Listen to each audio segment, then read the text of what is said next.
It's a real honor to be on the same stage with Mr. K.V. Kamath. Not only he is one of the major architects of India's financial system, but he is someone who has actually seen the entire economy of India boom over the last couple of decades. Welcome, sir, to the Republic Summit. So Thank you. there has been never a better time to discuss the Indian economy. The Q3 GDP figures are stunning. Despite the global, turmoil, how is it that India is doing everything right? What are the factors driving our story? Thank you for having me here today.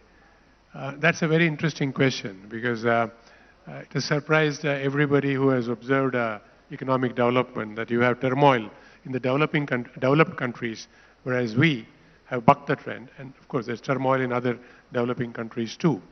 I think this is primarily because of resolute action by A, the government, and B, the regulators who have played an important role in guiding this whole transition through the challenges. First COVID, and then we have had the situation in Europe. And I think we have, and it has taught us something, that we in a way can get disconnected from what is happening in the West and drive our own agenda. Again, to paraphrase what the Honorable Prime Minister says, Atmanirbharta. I think Atmanirbharta is a core component of why we have done as well as we have done to the crisis. I'll give you a data point. I think COVID was a crisis everywhere, but we came out of COVID with probably 25% better productivity at our manufacturing level than we ever had. So I think Indian industry, Indian entrepreneurs, the Indian spirit learned to manage change. And I think we have we will not let it go. Right. So the theme of today's summit is Bharat, the next decade. We see the growth map for India charted out pretty well. But what are the factors beyond capex which can actually put force behind this growth? I think there's a combination of several things that is required to drive this whole thing. And A, primarily there is, I would say, talent. People need to get together to drive progress. And of course, capex follows. And the people equation, as I see, is, let me just fix this. Sorry about that. No, not a problem.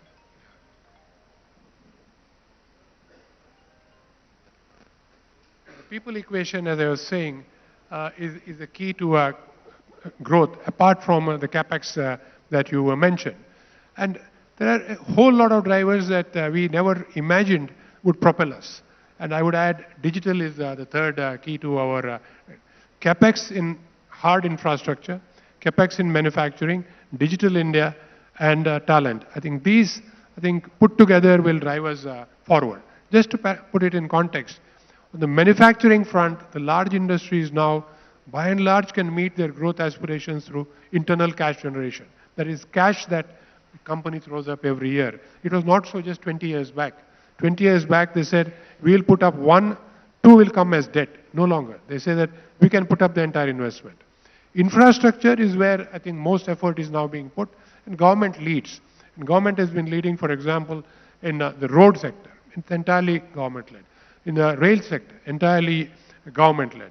But then as you go along to other sectors, let's take telecom, private sector is leading. Ports, airports, private sector is leading. Power, again, government and private sector is leading. Green energy, again, I would say joint efforts by government and this. So there is very interesting play that is happening in terms of sectors that need government support or getting government support and government push. Other sectors are encouraged to be driven by private sector. And then comes digital, which we have actually not counted so far. My assessment is that at this point in time, probably digital is contributing 8 to 10% of our GDP. In a full, I would say, developed stage, and that stage, given what heard the honorable ministers say, I think probably is 5 years away.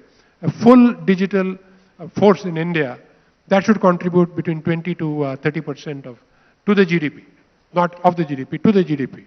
Now you're looking at the last numbers, 8.4% was the number, and a lot of people are surprised, and most analysts had the number much lower. I was not surprised. I was expecting that number. And my own assessment is that the base is now going to be reset.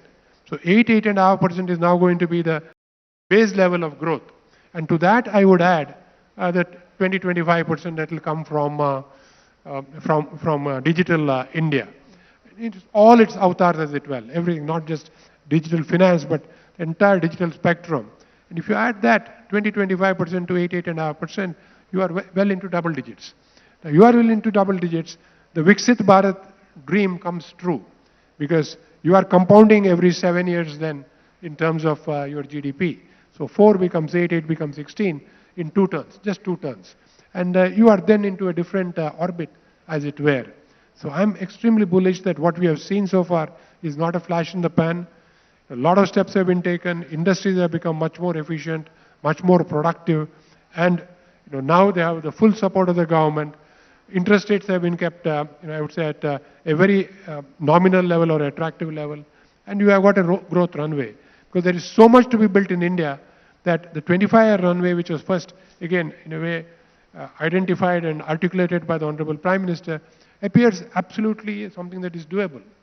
You look around and we can see there is enough effort we need to put in for next 25 years. Because a lot of growth stories die down or peter away because there is nothing to invest on. But we will have a very long runway to invest on. So I would think that we are on the absolutely right track, and we should progress on this track for the foreseeable future. So while we are very bullish on this entire digital story of India, we have recently been witnessing some negativities emerging out of this because of lack of regulation, the entire fintech industry, which has tremendous potential. But what do you think, to your mind, needs to be done so that stuff like Paytm doesn't recur in this country? I won't talk of any companies, but let me put it in the regulatory context, because we have grown through regulation, at least in my career, over 50, 52 years, but at least last 30 years I've seen it at close quarters. I think the regulator knows the pulse. The regulator has got everything that needs to be regulated out there and is on top of the situation. Now, if we have slipped as a company, it is a regulator who will point out to us that you have slipped and corrective action has to be taken. And this is true anywhere in the world. We are no different in terms of regulatory action. So if digital businesses find that they probably have not met the expectation of the regulator, it is for them to correct, not for the regulator to ease regulation, because regulation is out there for a good purpose and we will have to meet it. And I think business people are smart. They will very quickly course correct, read the regulator and do what is right for their companies and for the nation. Banks have done it for all these years. So I don't think there is anything lacking in regulation. Regulation is in sync with what is happening around the world. And I think we will course correct where required. But is there a sort of pressure on the existing banking system because of the fintechs to digitalize very fast? Because a lot of funds are being exhausted by the banks also to take to the digital route very fast. Indeed there is pressure. In fact, if I were a CEO of a bank today, I would be scared. I would be scared at the pace of change that is happening. Let's not make it into a long this one. Let's take just one piece. Banks made their money on what we called payment transactions. Because in the payment transaction, you had a float. The float, you didn't pay interest. And that was a large part of what you lent, and that earned you returns. So that float has virtually vanished. Because with the UPI and the payment systems that we have today, it is straight through. So the bank doesn't have a float. So there is disruption in one key area of banking. And of course, then you will look out for what are the other key areas. For example, just one more area, lending. Lending to the retail public. Again, what the Honorable Minister put out earlier today, just 2 sessions back, where he said that common street vendor now gets funding, all through a digital platform.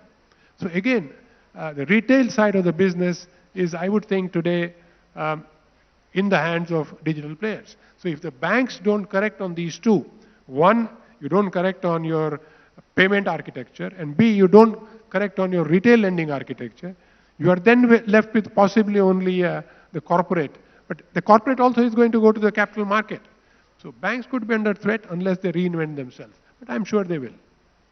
So the biggest story out of India's financial markets, it's recently hit the 4th level globally, and But what is this good news for the banks? Because again, people would want to invest more in the markets, so there will be less savings. What is your take on that? No, I think savings can be in several ways. Savings could be through a bank account. So the bank deposits, savings could be through a mutual fund account. And savings could be through long-term savings, through your pension and or your insurance that you put in. So, and all these are holistically required, in a holistic way, required for a country to grow. You can't just have bank deposits because the nature of bank deposits is short-term. Short-term doesn't really lend itself to, funding long-term projects. So you have a basic conflict. So to lend long-term projects, you require long-term funding, and that comes from pension and insurance and the mutual fund route via the equity and so on. And that's now happening, and that's growing at actually at a pace faster than banks. So this is again a shift that is happening, which is good for the country because you'll get the type of funds that you require for growth, and not just end up having short-term funds, which when you lend for long-term creates an imbalance, as it were, or in banking parlance we call it an ALM mismatch. So I think things are happening in a very holistic way now, and which again gives me confidence that 8% plus growth plus is digital should be achievable. So artificial intelligence is a huge buzzword worldwide, but for the banking system, it's a mix of good and bad because just as a lot of the banking work and interfaces are going to be automated, I believe there will be also job erosions. How is our Indian banking system adapting to AI? It's an interesting question because I thought the same thing 25 years back. So we built a lot of back offices because you said the branch is not going to do the work, the back offices will do the work. And within 5 years, the branch didn't do the work. We thought the back office would do the work. The back office didn't do the work. It became straight through. Because when you transacted your, what you transacted hit your account, and then basically the account got squared up. So you did not need a back office to do the work for you. So this is natural progression. And in all this, the banking employment has not stopped, has not come down. It's only increasing. Banking attrition has not stopped. It is now 20-25%. So you need more people as you go along. And when we imagine in India today, which is a 4 trillion economy, and just imagine it at 8 trillion, your banking needs are not going to double. They're going to probably triple. And then you take one more turn from 8 to 16, you can imagine the sort of change that's required. And the change is not linear. This is just doubling of GDP, but the actual requirement of effort in terms of banking, in terms of technology, people, is probably going to be 3x at each turn. So I think there's going to be a huge driver here. So the next decade, I mean, how are Indians going to bank? Because,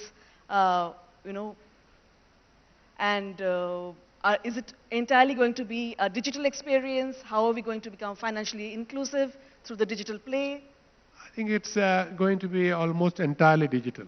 I can't see anybody going into a branch to withdraw money anymore. It will be a digital experience. I would dare say that you will not even go to an ATM to withdraw money. We talk of 5 to 7 years from now. Your wallet is your phone is your instrument for transaction. And it is not just banking. The entire financial services play is going to be on this. Whether it's your mutual fund, whether it is your insurance, or whether it's your pension, everything will be in your...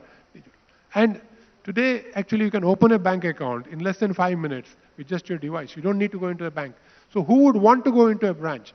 So some of the, I would say, challenges that are there with digital, I think in the next 1 year will be eased out to make everybody comfortable to use digital.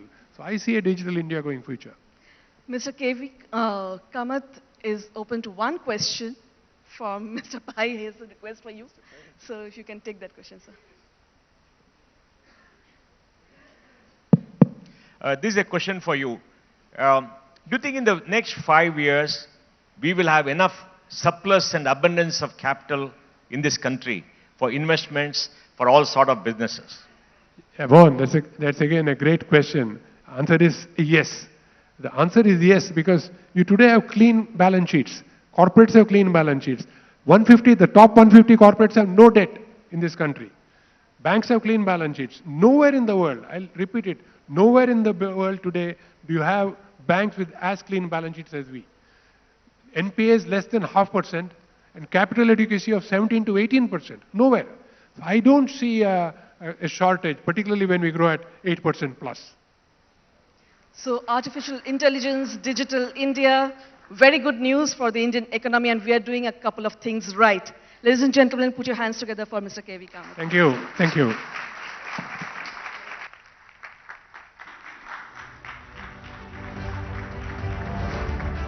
Thank you very much, Mr. Kamath. That was really an insightful look into the future of Indian private banking and the contours ahead.